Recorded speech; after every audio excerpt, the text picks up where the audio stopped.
Welcome to the Rim Break Rodeo. We hope this video helps. In this video, I will explain how to file taxes for Forex trading. First, you need to determine if your trading activities are considered a business or an investment, as this affects how you report income and losses. It is crucial to maintain detailed records of all your trades, including opening and closing prices, dates, and the specific currency pairs involved. This meticulous record keeping will be essential for accurate reporting and can save you significant time later. Also, confirm your tax residency, as rules vary. Next, understand the two primary sections for Forex taxation, Section 988 and Section 1256.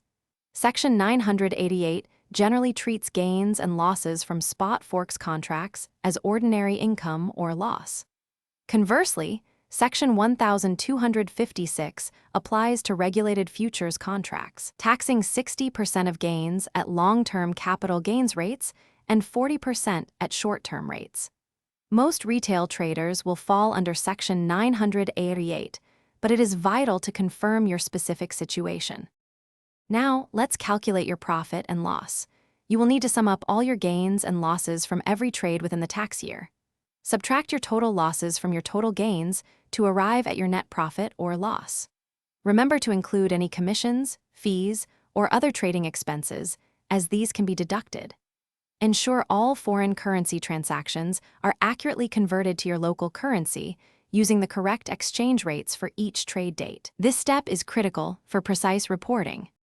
Finally, for filing, if you fall under Section 1256, you will use IRS Form 6781.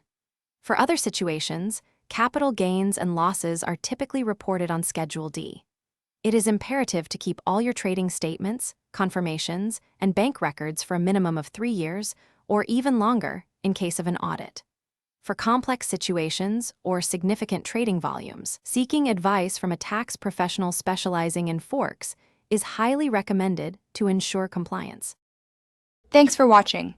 Consider subscribing if we helped you.